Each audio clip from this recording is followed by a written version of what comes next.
Hi friends, welcome to merit minds. June 12, 2025 మనం భారతదేశ చరిత్రలో ఒక బ్యాడ్ డేగా చూడొచ్చు.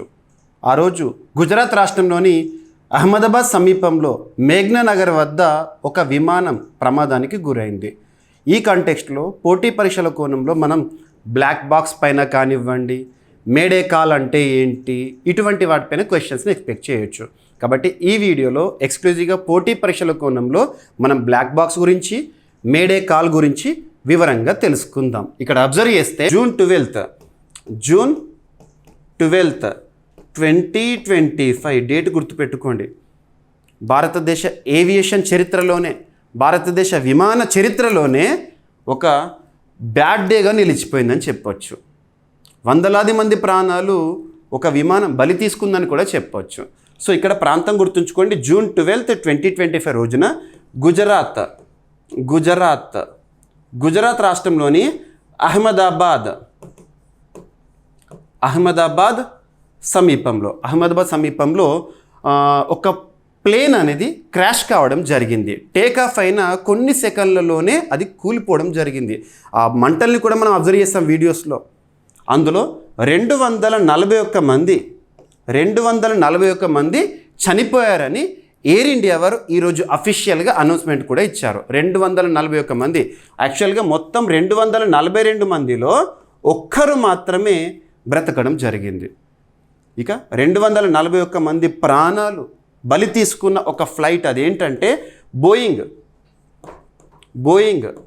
ఆ ఫ్లైట్ కంపెనీ ఏంటంటే బోయింగ్ 787 డ్రీమ్ లైనర్ అని గుర్తుంచుకోండి. లేదంటే బోయింగ్ కంపెనీకి చెందిన ఒక ఫ్లైట్ మన భారతదేశంలో ఎయిర్ ఇండియా వారు ఆ ఫ్లైట్ని వారి సర్వీసెస్లో భాగంగా నడుపుతున్నారు. ఓకేనా? సో ఇదొకటి ఇంపార్టెంట్. ఇందులో భాగంగా మనం అబ్జర్వ్ చేయాల్సింది ఏంటంటే రానున్న పోటీ పరీక్షల్లో ఆ ఫ్లైట్ నంబర్ ఏంటి, నేమ్ ఏంటి, ఇవి అడగరు. మనల్ని అడిగేది ఏంటంటే రెగ్యులర్గా వినే కొన్ని టర్మ్స్. బ్లాక్ బాక్స్ అనే పదాన్ని మనం వింటున్నాము. ఈరోజు అన్ని వార్తాపత్రికల్లో కవర్ అయింది. At the same time May Day call అని చెప్పేసి ఒకటి వింటున్నాము. మేడే కాల్ అనేది ఎప్పుడు చేస్తారు, దేనికి సంబంధించింది, మరి మేడే కాల్ చేసినప్పుడు ఏటీసీ వారు ఎలాంటి అప్రమత్తతో వాళ్ళకు సాయం చేస్తారు, ఇటువంటివన్నీ కూడా మనకి ఎగ్జామినేషన్ పాయింట్ ఆఫ్ వ్యూలో ఇంపార్టెంట్. సో ఇక్కడ అబ్జర్వ్ చేస్తే బ్లాక్ బాక్స్ ఫస్ట్ అభ్యర్థులు గుర్తుపెట్టుకోండి. బ్లాక్ బాక్స్ పేరులో బ్లాక్ ఉంది, కానీ ఆ బ్లాక్ బాక్స్ అనేది ఏ రంగులో ఉంటుంది అంటే నారింజ రంగులో ఉంటుంది, ఆరెంజ్ కలర్లో ఉంటుంది. గుర్తుంచుకోండి. బ్లాక్ బాక్స్ ఇక్కడ కనబడుతుంది ఏదైతే ఉంటుందో అదే బ్లాక్ బాక్స్ ఆరెంజ్ రంగులో ఉంటుంది. ఎందుకు ఆరెంజ్ కలర్లో ఉంటుంది అంటే ఏదైనా విమానం ప్రమాదానికి గురైనప్పుడు, ఇలా కూలిపోయినప్పుడు, కాలిపోయినప్పుడు దాన్ని సులభంగా ఈ కలర్ ఆధారంగా గుర్తించడానికి ఈ విధమైన రంగుతో బ్లాక్ బాక్స్ని రూపొందించడం జరుగుతుంది. మరి బ్లాక్ బాక్స్ని ఎక్కడ అమర్చడం జరుగుతుంది అంటే ఈ ప్లేన్ ఏదైతే ఉంటుందో, ఫ్లైట్ ఏదైతే ఉంటుందో ఫ్లైట్ యొక్క టేల్ భాగంలో అమర్స్తారు. సో ఈ భాగంలో అమర్చడం జరుగుతుంది.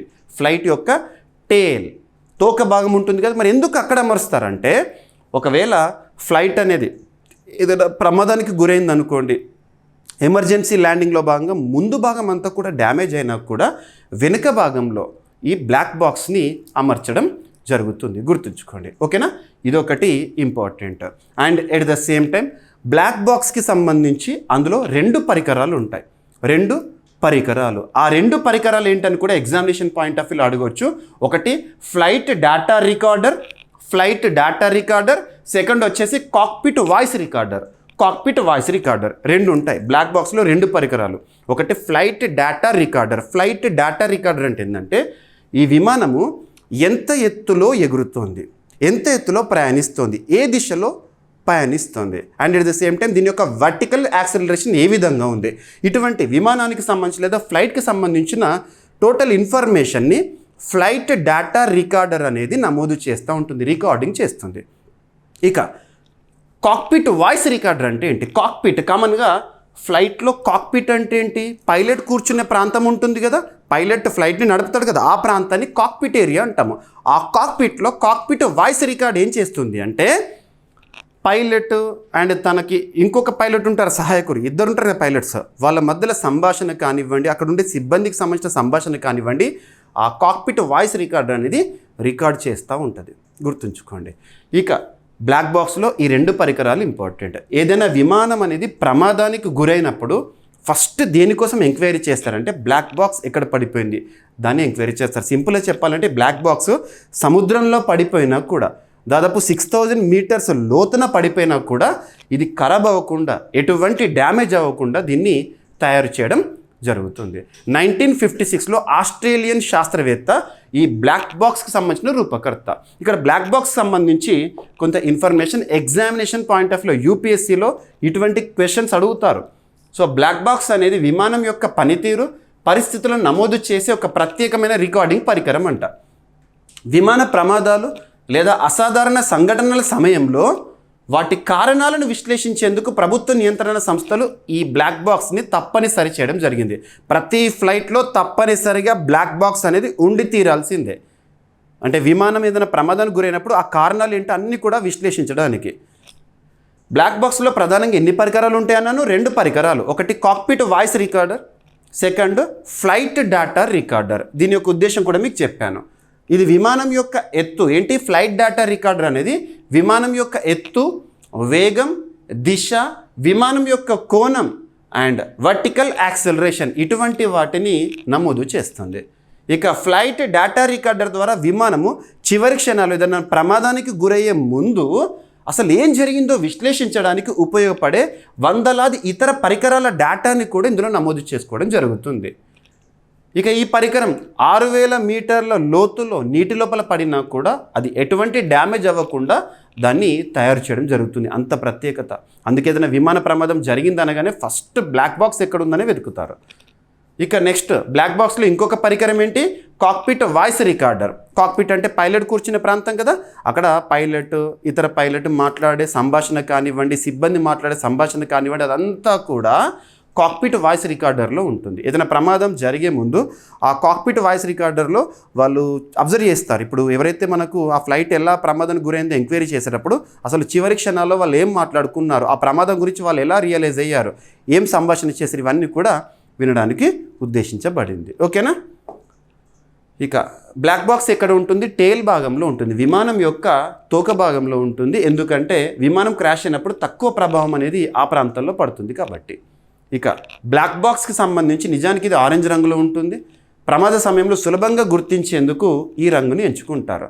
ప్రపంచంలో మొట్టమొదటి బ్లాక్ బాక్స్ను ఆస్ట్రేలియాకు చెందిన శాస్త్రవేత్త డేవిడ్ వారెన్ 1956లో రూపొందించడం జరిగింది. బ్లాక్ బాక్స్లో బ్యాటరీ ఆధారిత అండర్ వాటర్ లొకేటర్ బీకన్ అనే పరికరాన్ని కలిగి ఉంటే ఇది నీటిలో పడినప్పుడు 30 రోజుల వరకు సిగ్నల్ అనేది పంపుతూ ఉంటుందంట. గుర్తుంచుకోండి, ఇది బ్లాక్ బాక్స్కి సంబంధించి. అండ్ ఇంకొక పదాన్ని కూడా మనం వింటున్నాము. ఏంటది? May Day call. అసలు మేడే కాల్ అంటే ఏంటో ఇప్పుడు తెలుసుకుందాం. ఇవి ఇంపార్టెంట్. ఏదైనా విపత్తు లేదా ఒక ప్రమాదం జరిగినప్పుడు మనకు వార్తల్లో కనిపించే వినిపించే పదాలు ఏవైతే ఉంటాయో వాటిపైన కూడా ఎగ్జామినర్ ఫోకస్ చేస్తారు. General studies means it is general. ఇక్కడ అబ్జర్వ్ చేస్తే మేడే కాల్ కామన్గా పెద్ద పెద్ద షిప్స్ కానివ్వండి లేదా ఇటువంటి పెద్ద పెద్ద విమానాలు కానివ్వండి ప్రయాణం చేస్తున్నప్పుడు అనుకోని ఒక ప్రమాదం తలెత్తినప్పుడు, ఊహించని ప్రమాదం అంటేనే యాక్సిడెంట్ అంటేనే ఊహించనిది, అటువంటి ప్రమాద పరిస్థితుల్లో ఇక చివరి నిమిషంలో వాళ్ళ చేతులారా ఇక పరిస్థితి చేజారిపోయింది. పైలట్ ఈ విమానం అనేది ఇక పైలట్ కంట్రోల్లో లేకుండా పోయింది, ప్రమాదం అనేది జరగబోతుందన్న పరిస్థితుల్లో పైలట్ ఏం చేస్తాడంటే మేడే కాల్ని చేస్తాడు. మేడే కాల్ ఏటీసీకి, ఎయిర్ ట్రాఫిక్ కంట్రోల్ అనేది ఉంటుంది విభాగము మనకి ఎయిర్పోర్ట్స్లో, ఎయిర్ ట్రాఫిక్ కంట్రోల్ వారికి మేడే కాల్ చేస్తారు. ఆ మేడే కాల్లో ఏం మాట్లాడతారు? ఒకటే పదం. సో సింపుల్గా మేడే మేడే మేడే అని చెప్పేసి 3 సార్లు వాళ్ళు పలుకుతారు. దీని ద్వారా ఎయిర్ ట్రాఫిక్ కంట్రోల్ వల్ల ఏమర్థం చేసుకుంటారంటే పలానా ఫ్లైట్ తీవ్ర ప్రమాదంలో ఉంది, అది కూలిపోబోతుందో లేకపోతే ఏం జరుగుతుందో, సో దాన్ని మనము ఇమ్మీడియట్గా దానికి సహాయక చర్యలు అందించాలని సహాయక సిబ్బంది మొత్తాన్ని కూడా అలర్ట్ చేసేస్తారు. ఎట్ ద సేమ్ టైం అది ఉన్న రూట్ ఏదైతే ఉంటుందో ఆ మార్గంలో వేరే ఇతర ఫ్లైట్లను వెళ్లకుండా ఆపేస్తారు. అంటే టోటల్ కాన్సన్ట్రేషన్ అనేది ఆ ఫ్లైట్ పైనే ఉంటుంది అన్నట్టు. సో ఈ విధంగా మేడే కాల్ అనేది, అత్యవసర కాల్ అనేది మనకు వార్తల్లో ఉంది. అదేంటో చూడండి. మేడే అనేది విమానాలు లేదా నౌకలు అత్యవసర పరిస్థితుల్లో చిక్కుకున్నప్పుడు లేదా ఏదైనా ప్రమాదపు టంచున ఉన్నప్పుడు ఉపయోగించే అత్యంత కీలకమైన అంతర్జాతీయ సంకేతం. ఈ మేడే కాల్ అనేది ఇంటర్నేషనల్గా గుర్తింపు పొందింది. ఏ ఫ్లైట్ ప్రమాదంలో ఉన్నా కూడా మేడే కాల్ అనే పదం అంతర్జాతీయ స్థాయిలో ఏ దేశమైనా గుర్తుపడుతుంది అన్నట్టు. సో ప్రయాణికుల ప్రాణాలు తీవ్ర ముప్పులో ఉన్నప్పుడు తక్షణ సహాయం కోరుతూ పైలట్లీ సంకేతాన్ని పంపుతారు. మేడే అనే పదం ఫ్రెంచ్ పదమైన మేడర్ అనే ఒక పదం నుండి వచ్చింది. దీని అర్థం సాయం చేయండి. ఇక్కడ మేము సాయాన్ని కోరే పరిస్థితిలో ఉన్నాం, విమానం అనేది ప్రమాదంలో ఉంది, ఈ నౌక అనేది ప్రమాదంలో ఉంది, సో మా చేతుల్లో లేదు, మమ్మల్ని కాపాడండి అని చెప్పేసి ఒక సంకేతమే May Day.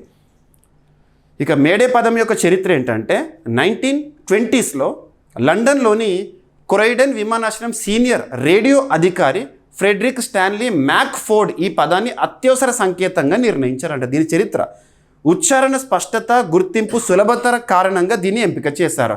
So May Day May Day May Day అని 3 సార్లు చెప్తారు. నిన్న ఫ్లైట్ ఎవరైతే ఉన్నారో నిన్న ప్రమాదానికి గురైంది కదా అహ్మదాబాద్ సమీపంలో, అక్కడ ఆ పైలట్ చివరి నిమిషంలో చివరి క్షణాల్లో మేడే కాల్ చేశారు, 3 సార్లు మేడే అని చెప్పాడు. ఇక అత్యవసర ఫ్రీక్వెన్సీలో విమానంలో అత్యవసర పరిస్థితులకు ప్రత్యేకమైన 121.5 MHz అండ్ 243 ఫ్రీక్వెన్సీలు ఉంటాయంట. ఈ ఫ్రీక్వెన్సీలను సాధారణ కమ్యూనికేషన్కి ఉపయోగించరు, వీటిని ఏటీసీ నిరంతరం పర్యవేక్షిస్తూ ఉంటుంది, గుర్తుంచుకోండి. ఇక పైలట్లు మేడే సంకేతాన్ని ఎలా పంపిస్తారు? మొదట మేడే మేడే మేడే అని 3 సార్లు చెప్పి అనంతరం విమానం కాల్ సైన్, స్థానం, పరిస్థితికి సంబంధించిన వివరాలను వాళ్ళు చెప్తారు. కాల్ సైన్, స్థానము, పరిస్థితికి సంబంధించిన వివరాలను తెలియజేస్తారు. ఇక మేడే మేడే మేడే అని 3 సార్లు చెప్పేసి మేడే సంకేతం రాగానే ఎయిర్ ట్రాఫిక్ కంట్రోల్ ఏం చేస్తుంది అంటే సమీపంలోని అత్యవసర సేవల విభాగాలను అప్రమత్తం చేస్తుంది. దగ్గరలో ఉన్న విమానాలను ఆ ప్రాంతానికి వెళ్లకుండా అక్కడ మొత్తం కూడా క్లియరెన్స్ అనేది ఉండేలా చూస్తారు. అవసరమైన అన్ని సంస్థలతో సమన్వయం చేస్తారు. ఇక చరిత్రలో మేడే సంకేతం ఉదాహరణ ఏంటంటే మేడే సంకేతం ద్వారా కొంతమంది ప్రాణాలు, 100 మంది ప్రాణాలు కాపాడిన చరిత్ర ఉంది. అదే ఇక్కడ ఆదుకోవడం జరిగింది.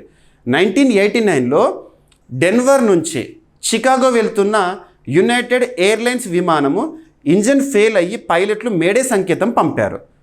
ఇది అయోవా రాష్ట్రంలోని సియోక్స్ సిటీలో అత్యవసరంగా దిగడంతో అనేక మంది ప్రయాణికులు ప్రాణాలతో బయటపడ్డారంట. ఓకేనా, గుర్తుంచుకో. నిన్నటి రోజున కూడా అహ్మదాబాద్ నుండి బయలుదేరిన ఫ్లైట్ లండన్కి, యాక్చువల్గా దాని డెస్టినేషన్ లండన్, అక్కడికి వెళ్ళే క్షణంలో ఈ టేకాఫ్ అయిన కొన్ని సెకండ్లలోనే కూలిపోవడం జరిగింది. మేడే కంటే తక్కువ ప్రమాద పరిస్థితుల్లో పాన్ అనే సంకేతం కూడా ఉపయోగిస్తారు, దట్ ఈస్ డిఫరెంట్. ఓకేనా. ఇక ఇంటర్నేషనల్ సివిల్ ఏవియేషన్ ఆర్గనైజేషన్ ప్రకారం మేడే సంకేతాన్ని ప్రపంచవ్యాప్తంగా అన్ని విమానయాన సంస్థలు గుర్తిస్తాయి. ఇంటర్నేషనల్ సివిల్ ఏవియేషన్ ఆర్గనైజేషన్ అంతర్జాతీయ స్థాయిలో ముఖ్యంగా విమానయాన రంగానికి సంబంధించి ఒక కీలకమైన సంస్థ. ఏటీసీ అంటే ఎయిర్ ట్రాఫిక్ కంట్రోల్, ఇది విమానాల రాకపోకలను పర్యవేక్షిస్తుంది, అత్యవసర పరిస్థితుల్లో కీలక పాత్ర పోషించేది ఏటీసీ, గుర్తుంచుకోండి. సో ఈ విమాన ప్రమాదం గురించి ఇక్కడే ఇంకొకటి కూడా, ఒక ప్రముఖులు మరణించారు. సో రీసెంట్గా మనం చూసాము, విజయ్ రూపానీ గారు, గుజరాత్ రాష్ట్ర మాజీ ముఖ్యమంత్రి, ఈ విమాన ప్రమాదంలో తను స్వర్గస్థులయ్యారు, మరణించారు. 2016 నుండి 2021 వరకు గుజరాత్ రాష్ట్రానికి ముఖ్యమంత్రిగా విధులు నిర్వర్తించిన బీజేపీ సీనియర్ పర్సన్ నిన్నటి విమాన ప్రమాదంలో ఆ బోయింగ్ ఫ్లైట్ ఏదైతే ఉంటుందో అందులో చనిపోవడం జరిగింది. ఆ 241 మందిలో తను కూడా ఉండడం జరిగింది. ఈ పదాన్ని కూడా మనం ఇక్కడ యాడ్ చేసుకోండి. Former Gujarat CM Vijay Rupani lost his life in Air India plane crash in Ahmedabad. ఓకేనా. అండ్ ఎగ్జామినేషన్ పాయింట్ ఆఫ్ వ్యూలో ఈ ప్లేన్ క్రాష్కి సంబంధించి ఎక్కడ జరిగింది, ఎట్ ద సేమ్ టైమ్ ఏ విమానయాన సంస్థకి సంబంధించిన ఫ్లైట్ ప్రస్తుతం ఇప్పుడు అది ఎయిర్ ఇండియా వారు నడుపుతున్నారు. ఆ విమానాన్ని తయారు చేసిన వారేమో అమెరికాకి చెందిన బోయింగ్ వారు. కామన్గా ప్రపంచవ్యాప్తంగా బోయింగ్ విమానాలని, ఎయిర్ బస్ విమానాలని మనం వింటూ ఉంటాము. రెండు కూడా అత్యున్నత ప్రమాణాలతో కూడుకున్న విమానాలే. వారి నుండి సంస్థలు ఏవైతే ఉంటాయో విమానాలను కొనుగోలు చేసి నడిపిస్తూ ఉంటాయి. అలా ఎయిర్ ఇండియా ఆధ్వర్యంలో నడుపుతున్న విమానము ఆ ప్లేన్ క్రాష్కి గురి కావడం జరిగింది. ఇక్కడ ఎగ్జామినేషన్ పాయింట్ ఆఫ్ వ్యూలో ఈ పాయింట్స్ అనేవి మనకి ఫోకస్ చేయొచ్చు. ఇక్కడ చూడండి, ఫస్ట్ ఏం చెప్పాను మీకు ఇక్కడ, సో విమాన ప్రమాదానికి సంబంధించి అసలు ఏం జరిగింది ఇది చెప్పాను. And at the same time black box అంటే ఏంటి, నెక్స్ట్ వచ్చేసేసి మేడే కాల్ అంటే ఏంటి, ఎట్ ద సేమ్ టైం ఈ ప్లేన్ క్రాష్లో మరణించిన ఒక ప్రముఖుని గురించి చూడండి, సరిపోతుంది. ఓకేనా.